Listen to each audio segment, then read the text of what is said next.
I just found out my wife has been cheating on me for the past year. I've been suspecting her of something for a few months now because she's been telling weird little white lies. She's been super protective of her phone, and even when have been having sex the past year, something just feels off. Well, I caught her. Her sister logged into Facebook Messenger in my phone and forgot to log out. I went through their messages and what I found disgusted me. Luckily no pictures, but the way she was talking about these guys was so disgusting to me. And it's not even just one guy. From what I could see from the messages with her sister, over the past year she's had sex with at least 3 or 4 other guys, and one of them she was seeing regularly for 3 months while I was gone, but apparently doesn't talk to him anymore. Most recently she had sex with some dude at a hotel about 2 weeks ago. I called one of my good friends and he said I should try and gather my emotions and confront her once I'm ready and work through it, but I don't know if I can. When I look at her I just feel empty. When she touches me and hugs me I feel an anger and resentment deep down inside. I literally just feel numb. She was my first serious relationship and we have been together for 3 years, and I don't think I can do it anymore. I feel trapped in my own house. I gathered tons of screenshots and saved them somewhere she would never find them before I logged out of her sister's account. Update. So as the title states, my wife was cheating on me for the past year. At least that I know of. I was going to wait until October to confront her because she is a key witness in a court case I have coming up.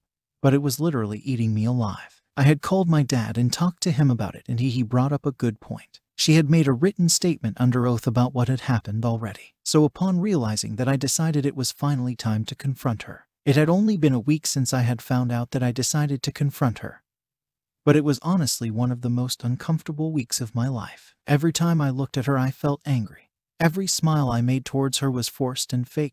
Going to bed at night with her made me feel cold and empty, and worst of all, having sex with her made me feel completely and utterly disgusted with myself. I had only done it like once or twice and then made an excuse every single time after that to not have sex with her. I was literally dying on the inside. The morning of the day I confronted her, she actually accused me of cheating on her. And all I could do was look at her and burst out into a fit of hysterical laughter because of how ironic the situation was. It did nothing to help my case, but I left my house for a good 45 minutes to make some phone calls. That's when I called my father and decided now was the time. After calling my father, I had decided to contact my wife's sister because back in October she had tried to get a hold of me about something important she had to tell me about my wife. Back then I had thought it was just some dumb bullshit, but after what I had seen I had thought that perhaps it was genuine. After contacting her, she actually warned my wife. So my wife called me and I told her I would be home shortly to confront her. I pulled up into my driveway, slipped an audio record into my pocket and turned video recording on my phone and put that into my breast pocket, then walked inside to confront her. I was cool, calm and collected, but on the inside I had no idea what to expect. This woman that I had been with for years had turned into a completely different person in the past 6 months. I had confronted her by saying, "How long have you been cheating on me? How many people have you cheated on me with, and why did you do it?" She tried playing dumb at first, but then I started quoting things she said in messages to her sister and naming off some of the guys she had cheated on me with, and her mood instantly changed, and I saw that tears started to well up in her eyes. I asked her again and she refused to answer until I told her how I found it out. So I told her about how I had went through her and her sister's messages. She instantly started crying, and I still don't believe half the things she told me. She said it had only been with 2 guys, but the messages I saw suggest it has at least been 3 or 4 different men. She also said she had not cheated on me since March, which I called her bullshit on because there was a message about how she met up with a guy at a hotel literally days before my birthday. Her reasoning for doing it was probably one of the worst excuses I have ever heard. She told me she was afraid of moving so far from home and did it out of weakness, and her second reason was because she had not been with someone sexually prior to me. I told her those were the dumbest excuses I ever heard and that we would be getting a divorce, and she broke down and started bawling her eyes out and begging me to stay and that she couldn't lose me. I didn't cry. I didn't yell at her. I didn't call her any names. I just stared at her as she cried, absolutely disgusted with the woman she had become. I explained to her that there was nothing she could do. We were going to be getting a divorce, and that I would let her stay at my house for 1–2 months while she saved money to move. That lasted for about 10 days. Then I told her she needed to leave because I couldn't stand the sight of her anymore, and she went to her friend's house. The separation was cordial at first, but then she started doing things that absolutely pissed me off. She would call my phone late into the night when she would know I would be sleeping to wake me up. She ended up developing this elaborate story that painted me as the bad guy, saying that I only married her to get extra money.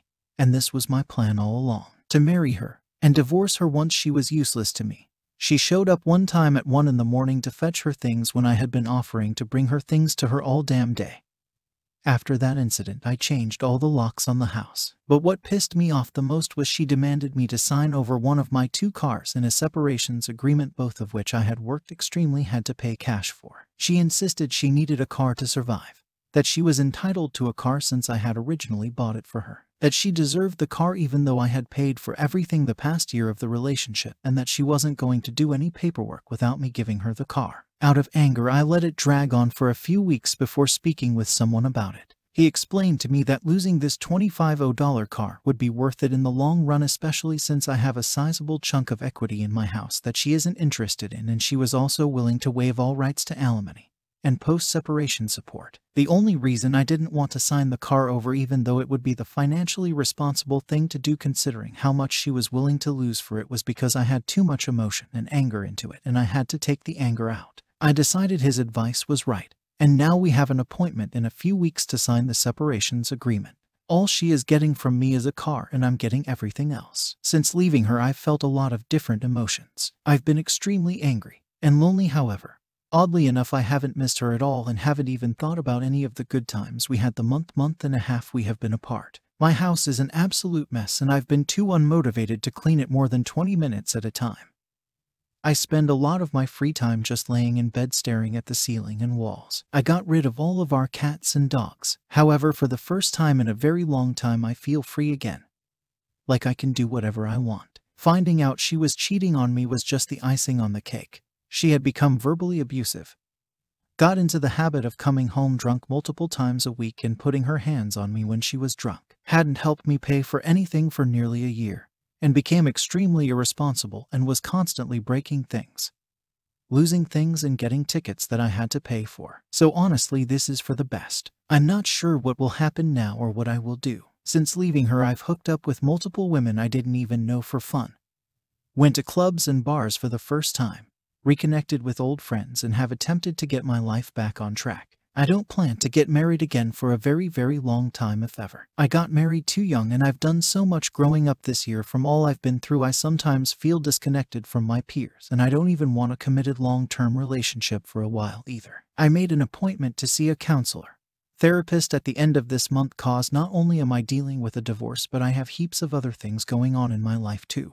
But I'm not sure if I need it. Edit. Literally laughing at all the people that are mad at me for getting rid of my pets. I rehomed them all to other families. Stop assuming I killed them, psychos. I made an adult decision and realized I wasn't in a position to care for them any longer. After cutting things off with my wife, I no longer had the motivation.